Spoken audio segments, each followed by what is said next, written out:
पढ़ेंगे स्वतंत्रता के विविध रूप या फिर प्रकार। तो स्वतंत्रता के विविध रूप और प्रकार क्या कह रहे हैं?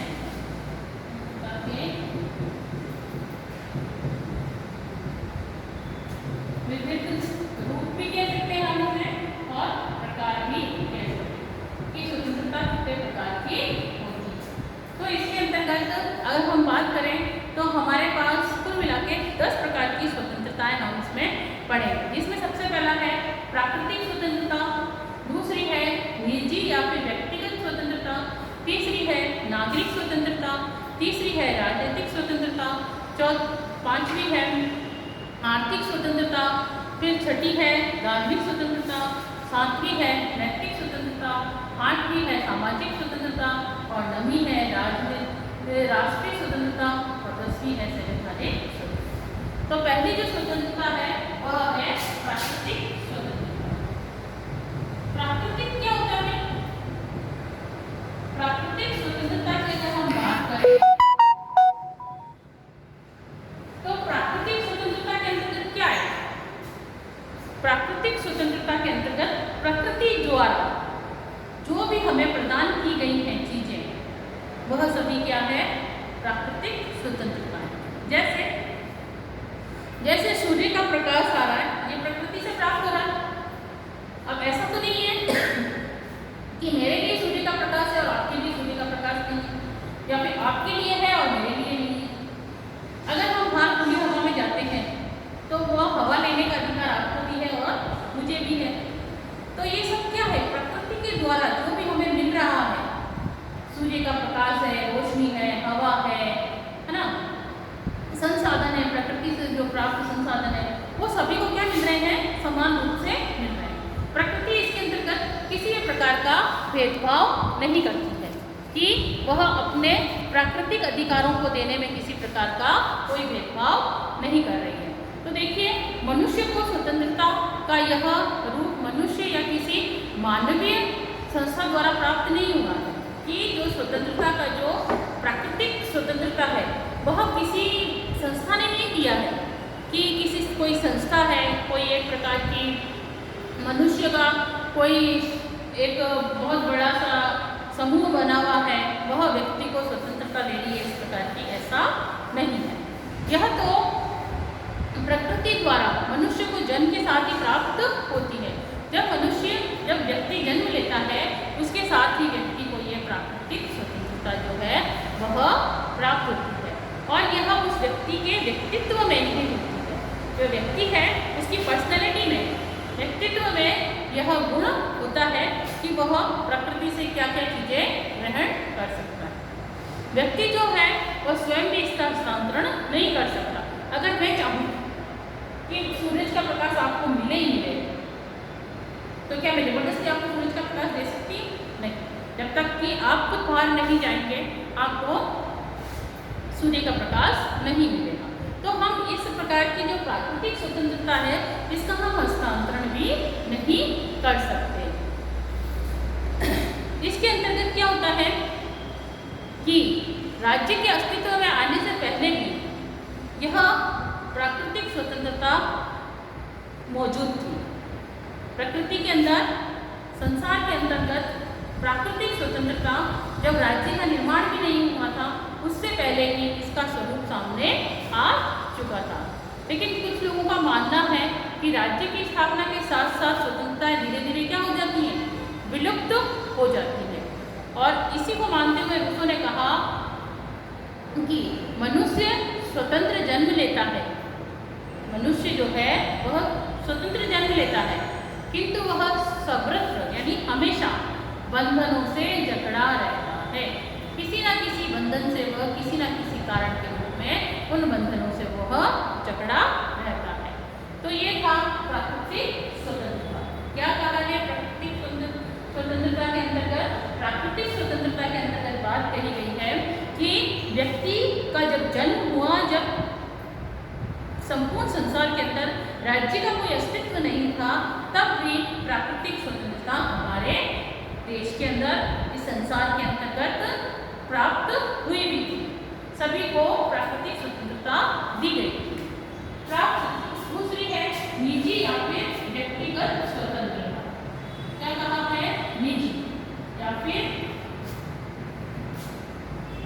व्यक्तिगत स्वतंत्रता। निजी क्या होता है? दूसरा जो वर्ड है वह है व्यक्तिगत। व्यक्तिगत क्या होता है? पर्सनल, हमारा खुद का व्यक्तिगत, है ना। मनुष्य को अपने निजी जीवन के अंदर कुछ भी कार्य करने की स्वतंत्रता है। अब आप लोग क्लास में पढ़ रहे हैं, पढ़ने के बाद जब आप घर जाएंगे तो आप पूर्ण रूप से क्या है? स्वतंत्र हैं। अगर आप किसी को ड्राइंग करनी है तो वो ड्राइंग कर सकता है, वो क्या है? पूर्ण रूप से स्वतंत्र है। किसी को पेंटिंग का शौक है तो पेंटिंग कर सकता है, किसी व्यक्ति को दूसरे कार्य करने का शौक है तो वह व्यक्ति वह कार्य भी कर सकता है। तो निजी कार्य करने के लिए वो व्यक्ति क्या है? पूर्ण रूप से स्वतंत्र है। उसके कार्यों को केवल समाज के हित में बंधन लगाए जा सकते हैं, लेकिन अगर वो कोई व्यक्ति कार्य समाज के साथ कर रहा है, अगर आप कोई निजी कार्य अगर स्कूल के अंदर आके करोगे तो इस पर क्या होगा? बंधन होगा। मैं आपको क्लास में पढ़ा रही हूँ और इस समय पढ़ाते समय आप यहाँ बैठ के ड्राइंग करोगे तो ये क्या है? इसके ऊपर आपके ऊपर बंधन लगेगी, आपको मना करके जाएगा कि इस प्रकार का कार्य नहीं करना।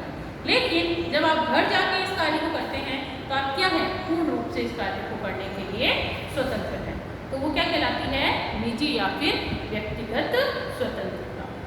अगर हम अपनी बात करें निजी स्वतंत्रता तो अपनी पसंद, विचार, अभिव्यक्ति, मूल्यों के अनुसार जीवन जीने की सभी को स्वतंत्रता है। कोई भी व्यक्ति कैसे भी जीवन जी सकता है, कोई भी वेशभूषा पहन सकता है, खान पान खा सकता है, उसका रहन सहन कैसा भी हो सकता है, उसका परिवार छोटा हो सकता है, बड़ा हो सकता है, किसी भी धर्म को अपना सकता है ना। किसी भी क्षेत्र में व्यक्ति जो है अपनी पूर्ण स्वतंत्रता के साथ जीवन यापन कर सकता है।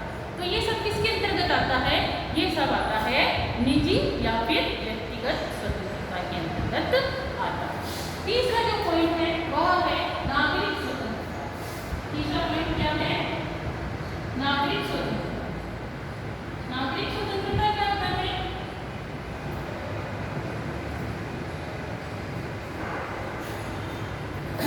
नागरिक स्वतंत्रता से तात्पर्य है कि आप कोई भी व्यक्ति को किसी न किसी देश का नागरिक है तो उसको ये अधिकार भी है कि वह उस देश का नागरिक होने का उसको क्या है? अधिकार है। और उस देश के द्वारा उस व्यक्ति को क्या मिली हुई है? कुछ स्वतंत्रताएं मिली हुई है और वह उन स्वतंत्रताओं का पालन करता है। तो ये सब किस में आ जाएगा? ये सब आ जाएगा उसकी नागरिक स्वतंत्रता के अंतर्गत आ जाएगा। तो देखिए, नागरिक स्वतंत्रता, एक नागरिक होने के कारण मनुष्य को उस देश में मिलने वाली सभी स्वतंत्रताएं जो हैं, जिन्हें समाज स्वीकार करता है और राज्य मान्यता प्रदान करके उसे क्या देता है? संरक्षण प्रदान करता है, वह सब किस में आती है? वह सब नागरिक स्वतंत्रता के अंतर्गत आती है। हमारे देश के अंतर्गत जो स्वतंत्रताएं हैं वो उनको किस रूप में मिली हुई है? मूल अधिकारों के रूप में निहित है। जितनी भी स्वतंत्रताएं हैं, कितनी स्वतंत्रताएं दी गई? मूल अधिकार कितने दिए गए हैं? मूल अधिकार हमें 6 दिए गए हैं। पहले 7 थे, अब कितने हैं? 6। एक जो है संपत्ति का अधिकार से हटा दिया गया है। तो नागरिक स्वतंत्रता को स्पष्ट करते हुए गैटरी ने कहा, इस स्वतंत्रता को स्पष्ट करते हुए गैटरी विद्वान है जिन्होंने कहा कि क्या कहा? कि स्वतंत्रता उन अधिकारों और विशेषाधिकारों को कहते हैं, वह अधिकार और विशेषाधिकार, विशेष स्पेशल जो राइट्स हैं वह है जिनको राज्य अपने नागरिकों के लिए क्या करता है? उत्पन्न करता है और उसकी रक्षा करता है। गैटरी कहता है कि स्वतंत्रता उन अधिकारों या फिर उन विशेषाधिकारों को कहते हैं जिन्हें राज्य अपने नागरिकों की रक्षा के लिए उत्पन्न करता है, बनाता है और उनको संरक्षण देता है, उनकी रक्षा करता है, उनको प्रदान करता है, उनकी रक्षा प्रदान करवाता है। वह सब क्या है? नागरिक स्वतंत्रताएं है। तो ये होती है तीसरा जो पॉइंट है वह है नागरिक स्वतंत्रता। चौथा पॉइंट जो है वह है राजनीतिक स्वतंत्रता। राजनीतिक स्वतंत्रता। अब आप कहेंगे राजनीतिक स्वतंत्रता क्या होती है? राजनीति करने की स्वतंत्रता नहीं। राजनीतिक स्वतंत्रता के अंतर्गत वह सब कार्य आते हैं जो राज्य के कार्य या फिर राजनीतिक व्यवस्था में हिस्सेदारी का नाम ही राजनीतिक स्वतंत्रता। राजनीतिक व्यवस्था को सुचारू रूप से बनाए रखने के लिए जो भी बातें कही गई हैं उन्हें क्या करना है, स्वतंत्र रूप से स्वीकार करना है। लोग इसके अंतर्गत जो है गिल क्राइस्ट ने कहा कि लोकतंत्र का दूसरा नाम क्या बताया है, राजनीतिक स्वतंत्रता बताया है। वह यह स्वतंत्रता कहते हैं जिसमें प्रत्येक नागरिक को, राजनीतिक स्वतंत्रता के अंतर्गत क्या है, प्रत्येक नागरिक को मतदान करने का, चुनाव में हिस्सा लेने का, सार्वजनिक पदों पर नियुक्त होने का क्या दिया गया है, अधिकार दिया गया है। किसने कहा है, ये कहा है गिल क्राइस्ट ने। गिल क्राइस्ट जो है वह कहते हैं राजनीतिक स्वतंत्रता से तात्पर्य है देश में रह रहे प्रत्येक व्यक्ति को अगर वह बालिग हो गया है, 18 वर्ष का हो गया है, वयस्क हो गया है, तो वह अपने मतदान का प्रयोग कर सकता है, वोट दे सकता है और वोट में हिस्सा ले सकता है, चुनाव में हिस्सा ले सकता है, प्रतिनिधि के रूप में खड़ा हो सकता है। साथ ही साथ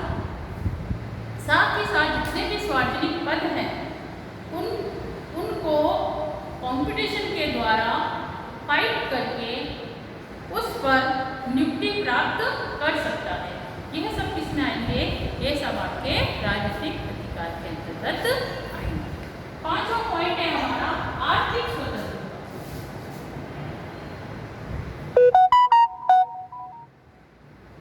आर्थिक स्वतंत्रता क्या कहती है, जैसा नाम से पता पड़ रहा है, अर्थ मींस पैसा, है ना, कि किसी भी व्यक्ति को रोजगार प्राप्त करने के लिए पूर्ण रूप से स्वतंत्र है। कोई भी व्यक्ति रोजगार प्राप्त करने के लिए पूर्ण रूप से क्या है, स्वतंत्र है। आर्थिक रूप से अगर हम बात करें आर्थिक स्वतंत्रता की, तो व्यक्ति का जो आर्थिक स्तर है वह ऐसा होना चाहिए जिसमें वह स्वाभिमान के साथ साथ बिना वित्तीय चुनौती के सामना किए हुए स्वयं वह अपने परिवार का जीवन निर्वाह कर सके। यानी कि कोई भी व्यक्ति किसी भी कार्य को पूर्ण रूप से कर सकता है जिसमें उसके स्वाभिमान को ठेस ना पहुँचे और अपना और अपने परिवार का क्या कर सके, जीवन निर्वाह आसानी से कर सके, रोजगार प्राप्त कर सके। वह सब किस में आएगा, वह सब आपके आर्थिक स्वतंत्रता में आएगा। आर्थिक आधार पर, अगर आर्थिक आधार की हम बात करें तो इसके अंदर विषमताओं को कम करने के प्रयास भी शामिल है। ऐसे बहुत सी विषमताएं आर्थिक स्तर पर देखने को मिलती हैं जिनको कम करने का क्या किया गया है, प्रयास किया गया है। इसमें क्या होता है, इसमें शोषण का दायरा न्यूनतम हो और व्यक्ति को आर्थिक गुलामी की अवस्था में न हो, सभी को आर्थिक उन्नति के समान अवसर मिले और साथ ही साथ उसको व्यवसाय चुनने का, रोजगार की स्वतंत्रता हो जिसमें वह अपनी गरिमा को बनाए रखे और आसानी से कार्य कर सके। यानी कि कहने का मतलब कोई संस्था है जो रोजगार प्रदान कर रही है तो उस संस्था में लगे हुए सभी व्यक्तियों को जो उसका पारिश्रमिक दिया जा रहा है, जो उसका वेतन दिया जा रहा है, सभी को उसकी क्वालिफिकेशन के अनुसार समान रूप से मिलना चाहिए। तो जो आर्थिक विषमता उसे दूर किया जा सकता है। छठा पॉइंट है हमारा धार्मिक स्वतंत्रता। धार्मिक स्वतंत्रता क्या है, किसी भी धर्म को हम अपनाने के लिए क्या है, स्वतंत्र है, कि जबरदस्ती हमारे ऊपर कोई धर्म को नहीं लादा जा सकता। हम किसी भी प्रकार से किसी भी धर्म को व्यक्ति जो है अपने अंदर उसका अनुसरण कर सकता है, किसी भी में आस्था रख सकता है, ईश्वर में आस्था रख सकता है ना, या फिर किसी पंथ में, संप्रदाय में आस्था रख सकता है। इसका संबंध क्या है, अंतःकरण से। अंतःकरण यानी हमें अपने जीवन में उस चीज को जो है वह उतारना है। किसी भी धर्म को मानने के लिए वो क्या है, स्वतंत्र है, आस्था रख सकता है, आचरण कर सकता है, धर्म के अंतर्गत जो संस्कार है, जो रीति रिवाज है, जो पूजा के तरीके हैं, है ना, साथ ही साथ बहुत से संस्था या संगठन बनाए गए हैं जो धर्म का प्रचार की आज़ादी देते हैं। तो धर्म के नाम पर कानून व्यवस्था भंग करना या फिर धर्म परिवर्तन की अनुमति नहीं देना, सब पूर्ण रूप से क्या है, स्वतंत्र है किसी भी धर्म को आसानी से अपनाने के लिए। सातवां है हमारा नैतिक स्वतंत्रता।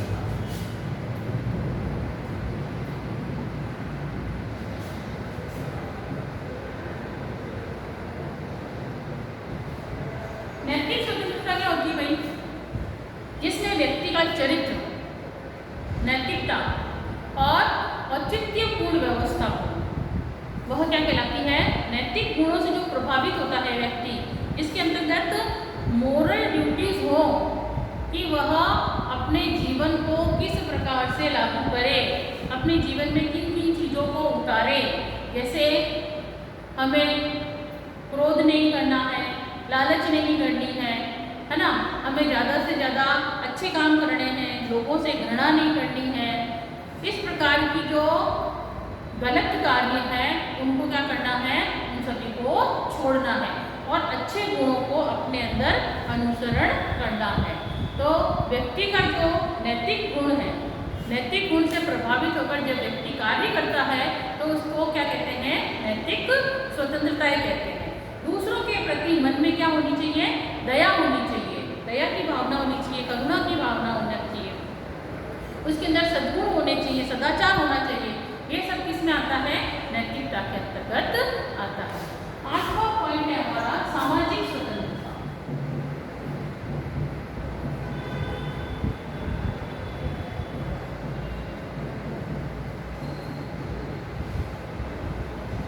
सामाजिक स्वतंत्रता क्या होती है भाई? समाज में रह रहे जितने भी व्यक्ति हैं उन्हें क्या मिले? सामाजिक समानता मिले, न्याय, है ना, न्याय की जननी मानी जाती है क्या? सामाजिक स्वतंत्रता। सामाजिक स्वतंत्रता, सामाजिक समानता व न्याय की क्या मानी जाती है? जननी मानी जाती है। मनुष्य के साथ जाति, वर्ग, लिंग, धर्म, नस्ल आदि के आधार पर हमें क्या नहीं करना है? भेदभाव नहीं करना है। किसी भी व्यक्ति के साथ जाति, धर्म, लिंग, नस्ल, धर्म के आधार पर उसके साथ भेदभाव नहीं करना है, बल्कि सभी को समान, सभी के साथ क्या करना है? समान व्यवहार करना है। वह क्या कहलाती है? सामाजिक समानता। अगर हम बात करें संविधान की तो हमारे संविधान के अंतर्गत भी समता का अधिकार दिया गया है और इसी स्वतंत्रता को बनाए रखने के लिए कानून के समक्ष समता और समानता कानूनी संरक्षण के रूप में जाने जाते हैं कि व्यक्ति को पूर्ण रूप से क्या समझा जाए? समान, एक दूसरे के अंतर्गत किसी भी प्रकार का भेद नहीं करना है। सभी व्यक्ति जो है वह समान है। वह किस में आएगा? किसी भी प्रकार से उसके ऊपर भेदभाव नहीं करना है, भले वो किसी भी जाति को मानने वाला हो, किसी भी जाति का हो, किसी भी धर्म को मानने वाला हो, रंग रूप कैसा भी हो, सभी को लिंग, भले ही जेंडर जो भी है, स्त्रीलिंग है, पुल्लिंग है, सभी को समान अवसर दिए जाए, वह कहलाती है सामाजिक समानता। 9वां पॉइंट है हमारा राष्ट्रीय स्वतंत्रता।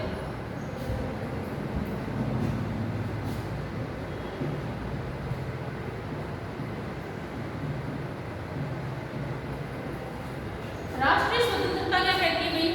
राष्ट्रीय स्वतंत्रता कहती है कि कोई भी राष्ट्र जब संप्रभु राज्य बनता है तो वह राष्ट्रीय स्वतंत्रता का परिचायक होता है, अर्थात वह अन्य देशों के आदेशों के पालन से मुक्त होता है कि हम हमारे देश के हमारे राज्य के जो नियम बनाए गए हैं उन्हीं को वो क्या करता है? फॉलो करता है और अन्य देशों के जो आदेश हैं उनको वो मानने को तत्पर नहीं है और कोई जरूरी भी नहीं है कि वो दूसरे देशों के नियमों को माने। क्योंकि उसको अपने देश की राष्ट्रीयता स्वीकार करने की स्वतंत्रता दी गई है। उपनिवेशवाद इसका सबसे बड़ा शत्रु है। बात को इसका सबसे बड़ा शत्रु बताया गया है। राष्ट्रीय स्वतंत्रता के बिना व्यक्ति की अन्य स्वतंत्रताएं गौण है। अगर व्यक्ति के अंतर्गत राष्ट्रीय स्वतंत्रता व्यक्ति को न दी जाए तो ये जितनी भी स्वतंत्रताएं दी गई हैं वो सब क्या हो जाएंगी, वह गौण हो जाएंगी, न्यून हो जाएंगी, उसका कोई औचित्य नहीं रहेगा। तो व्यक्ति को चाहिए कि राष्ट्र को अपनाने की और राष्ट्र के द्वारा जो आदेश दिए गए हैं उसे मानने की उसे पूर्ण रूप से स्वतंत्रता है। लास्ट हमारा पॉइंट है संवैधानिक स्वतंत्रता। क्या है? संवैधानिक स्वतंत्रता।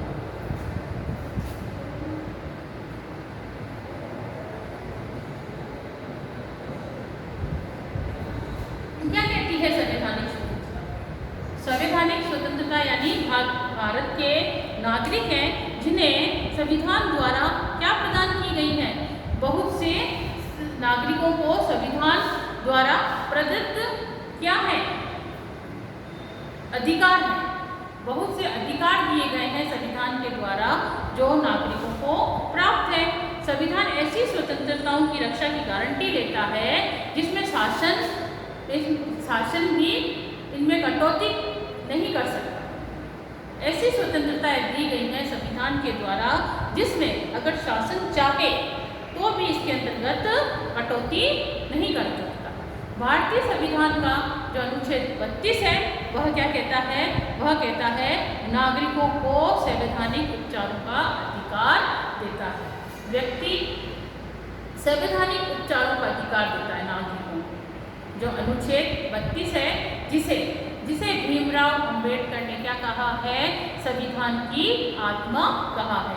अनुच्छेद 32 जो है वह संपूर्ण भारत के नागरिकों को संवैधानिक उपचारों का अधिकार प्रदान करता है और भीमराव अंबेडकर इसे संविधान की क्या कहते हैं? आत्मा कहते हैं। अगर हम 32 अनुच्छेद निकाल दें संपूर्ण संविधान में से तो संविधान का कोई औचित्य नहीं रहेगा।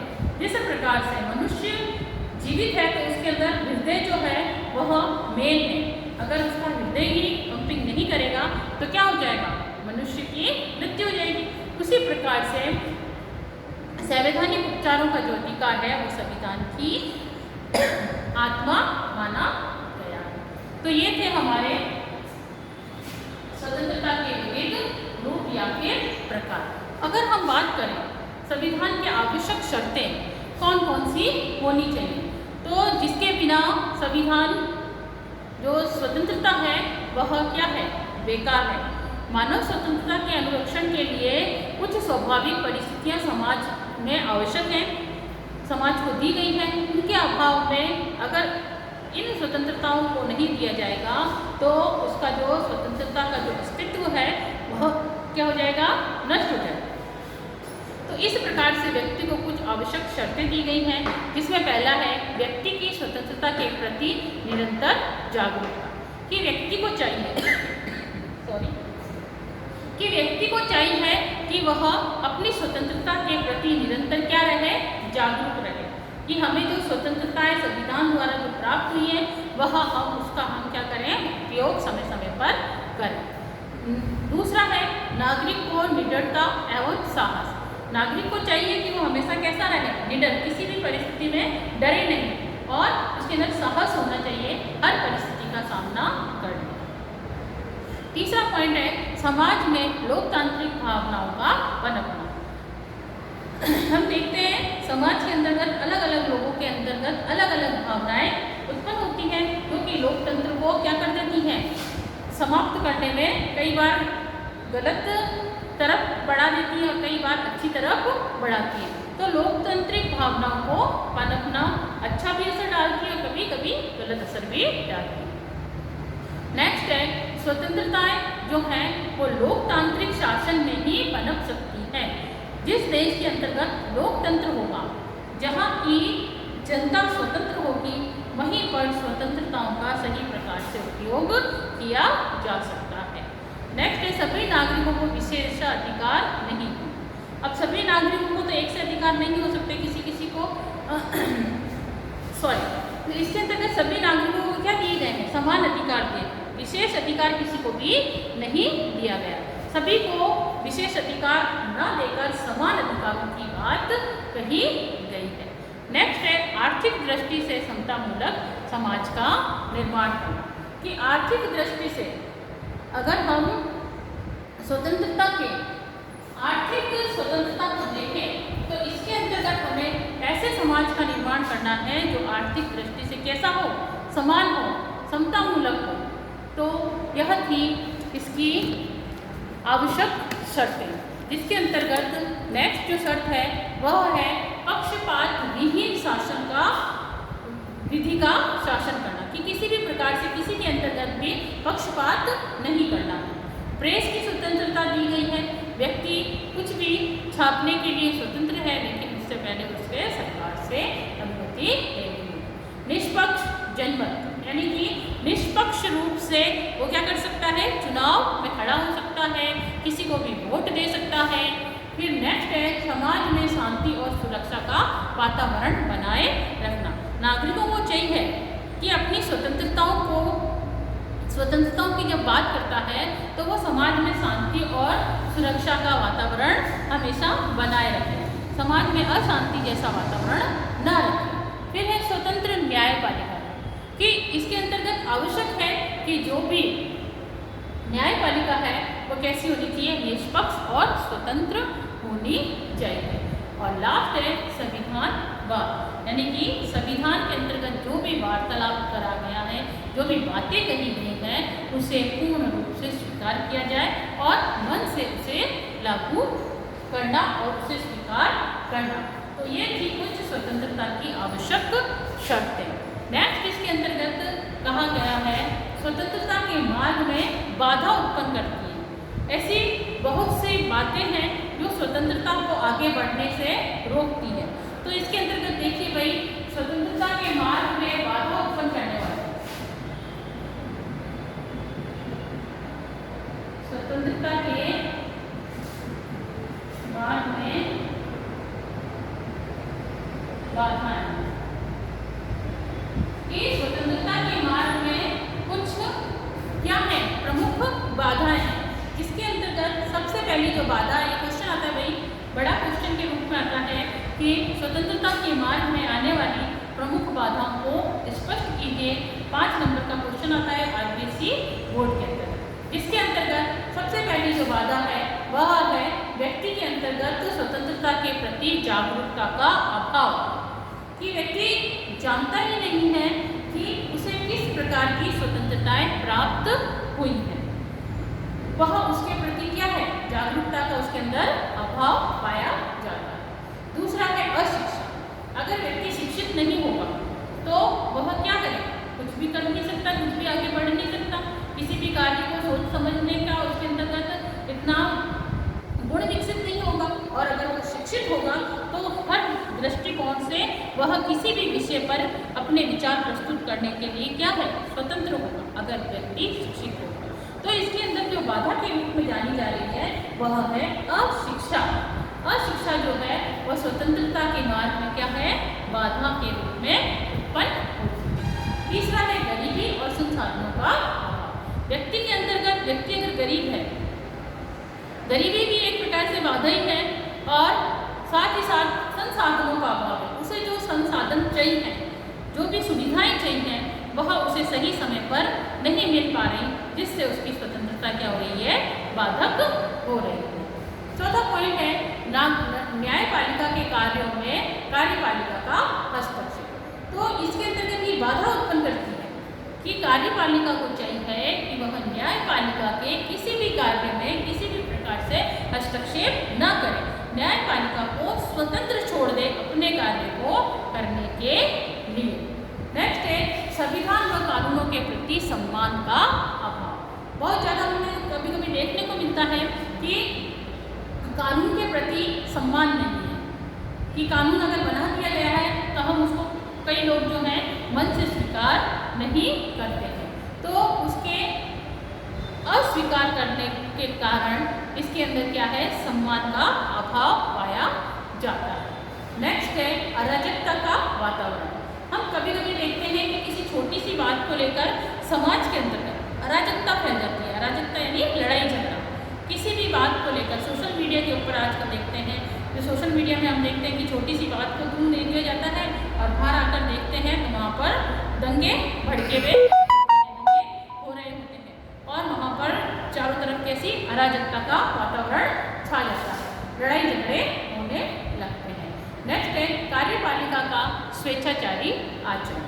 कि कार्यपालिका को चाहिए कि वह कार्य कैसा करे, अपना स्वेच्छा, उसका जो आचरण है वह सही होना चाहिए, वह न्यायपालिका पर अपनी जबरदस्ती न थोपे और उसको स्वतंत्र छोड़ दे, अपनी इच्छा से सुचारू रूप से सही दिशा में अपना कार्य करे। और नेक्स्ट एंड लास्ट टॉपिक है राष्ट्र विरोधी तथा आतंकवाद। ऐसे बहुत से राष्ट्र विरोधी तत्व होते हैं, ऐसे आतंकवाद अभी आप देख रहे हैं, आतंकवादी गतिविधियाँ जो कि सबसे ज़्यादा बाधा के रूप में, स्वतंत्रता की बाधा के रूप में जो सबसे ज़्यादा इम्पोर्टेंट रोल्स जो है वह आतंकवाद का कहा जा सकता है। आतंकवाद जो है वह व्यक्ति को स्वतंत्र रूप से कार्य करने में क्या करता है, बाधा पहुंचाता है और उसको पूर्ण रूप से अपने कार्य को नहीं करने देता। तो ये सब थी स्वतंत्रता के मार्ग की बाधाएं। आशा करती हूँ आपको स्वतंत्रता वाला टॉपिक पूर्ण रूप से समझ में आ गया होगा, जिसके अंतर्गत हमने सबसे पहले प्रस्तावना पढ़ी, उसके बाद हमने स्वतंत्रता का अर्थ व परिभाषा, फिर स्वतंत्रता के दो प्रभाव पढ़े, सकारात्मक और नकारात्मक। उसके बाद हमने स्वतंत्रता के विविध रूप पढ़े जो कि 10 रूप थे और उसके बाद हमने इसकी आवश्यक शर्तें और इसके बाद हमें आने वाली प्रमुख बाधाएं पढ़ी। हमारा ये स्वतंत्रता वाला जो टॉपिक है वो यहाँ पर समाप्त हो जाता है। आशा करती हूँ आपको ये अच्छे से समझ में आया होगा। Thank you class.